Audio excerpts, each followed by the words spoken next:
উত্তর দাও মা।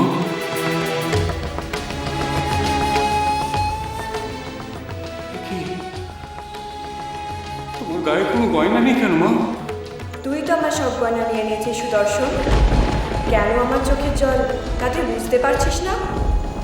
আমার এই অবস্থার জন্য তুই দায়ী, তুই দায়ী, তুই দায়ী, তুই দায়ী।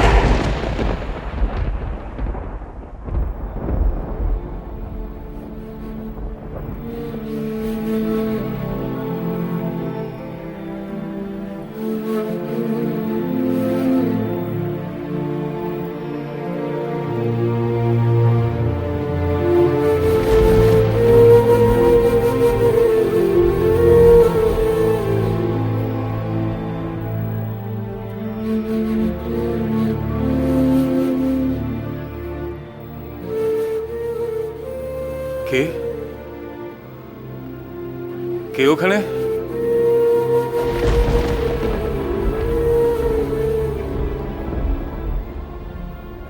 কে? আমি দুর্গা।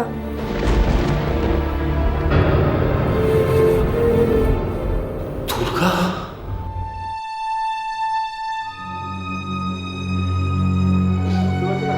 সকালে সবাইকে ডেকে আমার মানেটা কি? আই ডোন্ট আন্ডারস্ট্যান্ড কি হচ্ছে নাকি? কাজের কাজ কিছু হচ্ছে না। আমরা শুধু আরে কিসের নাম? না না কেন কেন এগুলো নিয়ে আমরা আলোচনা করবি না।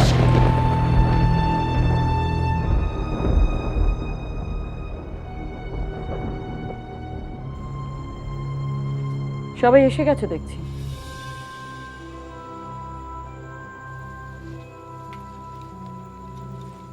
তোমাদের কেন এখানে আমি আজ ডেকে পাঠিয়েছি নিশ্চয়ই বুঝতে পারছো। আমার আড়ালে এ বাড়িতে অনেকেই অনেক কিছু করার চেষ্টা করছে। আমি জানি আজ সকালে মিসিং পারসন স্কোয়াডে যাবার চেষ্টা তারই প্রমাণ। হরি হে দীনবন্ধু।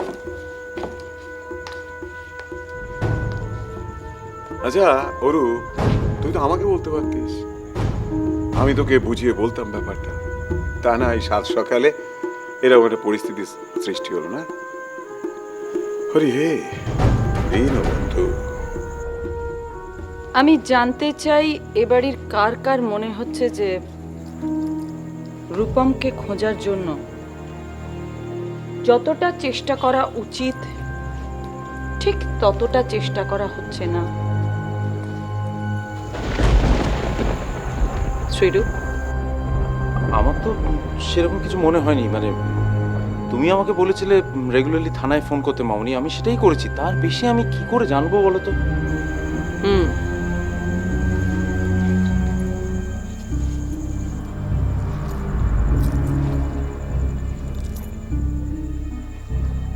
নীলা, হ্যাঁ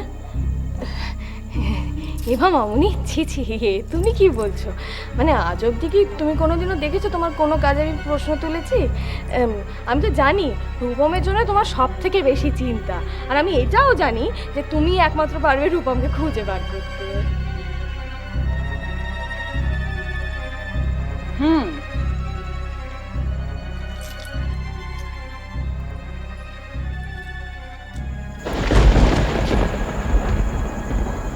তুমি কি কিছু বলবে?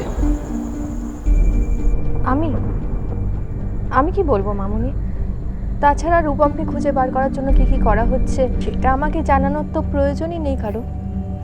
হ্যাঁ, এটুকু বলতে পারি যে একটা নর্মাল মানুষকে খুঁজে বার করার জন্য যেসব এফর্ট দেওয়া উচিত বা দেওয়া হয় তার থেকেও বেশি এফর্ট কিন্তু রূপমের মতো একজন অসুস্থ মানুষকে খুঁজে বার করার জন্য দেওয়া উচিত। ঠিক, তুমি ঠিকই বলেছো। কিন্তু দেখো, আমরা সারা শহর জুড়ে তন্ন তন্ন করে রূপমকে খুঁজে বেড়াচ্ছি, আমরা তো কোনো ত্রুটি রাখছি না। এখন আমরা যদি সবাই মিলে দীনবন্ধুকে ডাকি তাহলে রূপমকে খুঁজে পাবো, তাই না?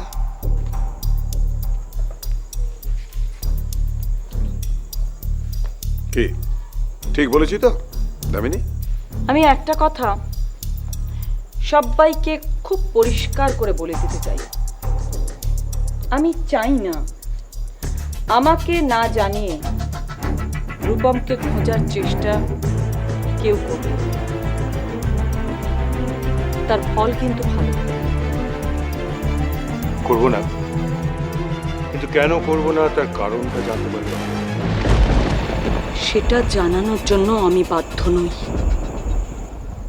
শুধু একটা কথা জেনে রাখো, আমি যা করছি সেটা রায়চৌধুরী পরিবারের ভালোর জন্য করছি। আশা করি এই কথাটা আর কাউকে ভালো করে বোঝাতে হবে না। অরূপ,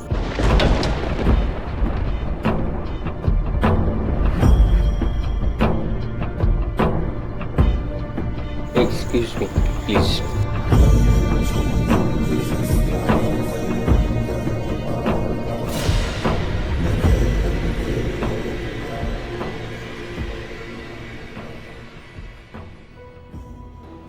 এ কি, তুই কাঁদছিস কেন দুর্গা? দেখুন, এগুলো আমার বিয়ের গয়না। আপনি এগুলো নিয়ে আমাদের বাড়িটা ফিরিয়ে দিন। ফিরিয়ে দিন আমাদের বাড়িটা, ফিরিয়ে দিন।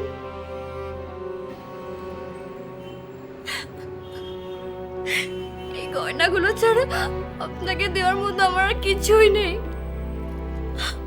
আপনি আমাদের এই গ্রাম থেকে তাড়িয়ে দেবেন না। এই গ্রাম ছেড়ে গেলে আমি মরে যাব, মরে যাব।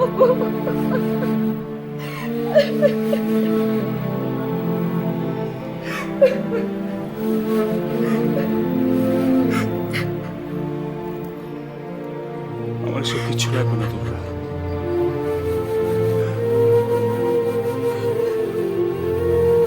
এই গয়না নিয়ে তুই চলে যা। গয়না নিয়ে চলে যাব? ফিরিয়ে দেবেন না? বলুন, ফিরিয়ে দেবেন না? কি বললাম শুনতে পাসনি? যা।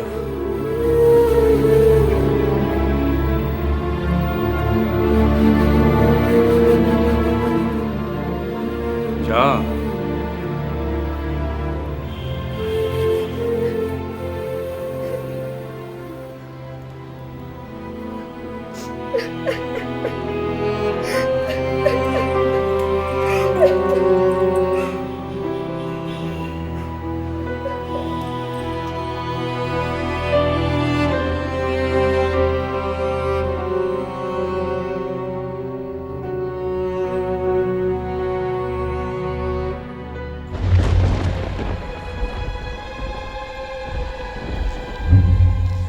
আমি সবাইকে সাবধান করে দিলাম। মামনি, অরূপ আসলে আমাকে কিছু বলেনি। বললে আমি নিশ্চয়ই ওকে বারণ করতাম, নিশ্চয়ই ওকে বোঝাতাম। অরূপের যত বয়স বাড়ছে তত ছেলে মানুষই বাড়ছে। ওর অনেক বোকামি, অনেক ছেলে মানুষই আমি ক্ষমা করে দিয়েছি, কিন্তু আমারও সহ্যের একটা সীমা আছে, সেটা তুমি ভুলে যাও। মামনি, আমি অরূপ তোমার হাজবেন্ড। হ্যাঁ হ্যাঁ মামনি, আমি আমি আমি ওকে বুঝিয়ে বলবো তো, আমি ওকে সামনে রাখবো। দেখো, আমি ভেতরে যেতে পারি? শ্রীরূপ, থানায় একবার ফোন করো। হ্যাঁ স্যার, এক্ষুনি কথা। মামনি, আমি বুঝে বলে দেবো।